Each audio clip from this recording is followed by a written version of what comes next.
ফজলে করিম চৌধুরীর mastermind CIP Yasin চৌধুরীর দাপট এখনও অব্যাহত রয়েছে বাংলাদেশ দূতাবাস ওমানে। সে বাংলাদেশ দূতাবাস ওমানের মাধ্যমে প্রবাসী কল্যাণ মন্ত্রণালয়ের একজন সচিবকে ব্যবহার করে রাউজানের ছাত্র জনতার উপর হুমকি-ধমকি ও মামলা দিয়ে হয়রানি করেছে বলে অভিযোগ করেন রাউজানের সাধারণ জনগণ। রাউজান গহিরার সুমন পালিত নামে একজন বাসিন্দা বলেন, একসময় রাউজানের শীর্ষ সন্ত্রাসীদের অন্যতম ছিলেন বর্তমান এনআরবি এর সাধারণ সম্পাদক ইয়াসিন চৌধুরী। সে রাউজানের সাবেক এমপি এবিএম ফজলে করিম চৌধুরীর কালো টাকা সাদা করে বারবার সিআইপি নির্বাচিত হয়ে এনআরবি সাধারণ সম্পাদক পদটি বাগিয়ে নেয়। বৈষম্য বিরোধী ছাত্র আন্দোলনের একজন সমন্বয়ক বলেন, সে ৫ই আগস্ট পর্যন্ত ঢাকায় থেকে ছাত্র জনতার উপর মামলা হামলার কাজে সক্রিয় ছিল। পুলিশকে প্রচুর টাকা পয়সা দিয়ে চট্টগ্রামেও সে ছাত্র জনতার উপর হামলা চালাতে সহযোগিতা করেছে। ইতিমধ্যে ঢাকা ও চট্টগ্রামে তার বিরুদ্ধে ছাত্র হত্যার দায়ে মামলা হয়েছে বলেও জানান এই সমন্বয়ক।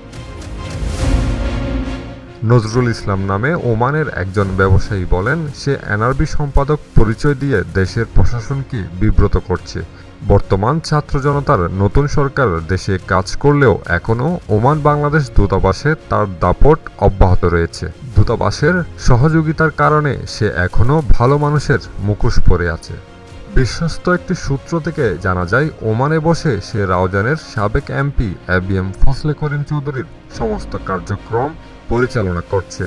ফজলে করিম চৌধুরীর অস্ত্র ভান্ডারের নিয়ন্ত্রণও রয়েছে এই ইয়াসিন চৌধুরীর হাতে। রাউজান সমিতির দুবাইয়ের সভাপতি ওমর গনি চৌধুরীর একটি গোপন সভা চলাকালে বলেন, ইয়াসিন চৌধুরীর হাতে বর্তমানে যতগুলো অস্ত্র রয়েছে তা দিয়ে প্রশাসনের সাথে কয়েকদিন যুদ্ধ করা যাবে। ওমর গনি চৌধুরী আরও বলেন, একটু ধৈর্য ধরেন, কিছুদিন পর রাউজান ফজলে করিম চৌধুরী আবারও দখলে নেবে। এখন একটু কৌশল করে কাজ করতে হবে। ওমর গনি চৌধুরী যে কৌশলের কথা বলেছে সে কৌশল ইতিমধ্যে প্রয়োগ করেছে ইয়াসিন চৌধুরী। তার পরিত্যক্ত বাড়িতে হামলার ঘটনা সাজিয়ে সে রাউজানের সাধারণ মানুষকে মামলা দিয়েছে এবং অনেককে মামলা দেওয়ার হুমকি দিচ্ছে। ব্যবসায়ী সংগঠন এনআরবি এর সমর্থন নিয়ে নিজেকে প্রবাসী নেতা হিসেবে পরিচয় দিচ্ছে, কিন্তু এনআরবি সংগঠনের অনেকে তার ভেতর যে অন্য একটি সন্ত্রাসী রূপ রয়েছে সেটি সম্পর্কে জানে না, যে কারণে ব্যবসায়ীরা এখনও তাকে সহযোগিতা করছে। ফজলে করিম চৌধুরী রাউজানের মানুষের উপর যে নির্মম অত্যাচার ও বিচার করেছে তার অন্যতম সহযোগীও ছিল এই ইয়াসিন চৌধুরী। সে দেশের কোটি কোটি টাকা পাচার করে দেশটাকে পঙ্গু করে দিয়েছে। দেশের যে হুন্ডি সিন্ডিকেট রয়েছে সেখানেও তার নাম উঠে এসেছে। রাউজানের সাবেক এমপি এবিএম ফজলে করিম চৌধুরীর কালো টাকা সাদা করে বারবার সিআইপি নির্বাচিত হওয়া ইয়াসিন চৌধুরী ফজলে করিমের সহযোগিতায় নির্বাচনের আগে মধ্যপ্রাচ্যের প্রায় ব্যবসায়ী থেকে কোটি কোটি টাকা চাঁদা আদায় করার অভিযোগ রয়েছে। উল্লেখ্য, ইতিমধ্যে আর্থিক অনিয়মের কারণে সোশ্যাল সেন্টার ওমান থেকেও তাকে বহিষ্কার করা হয়েছে।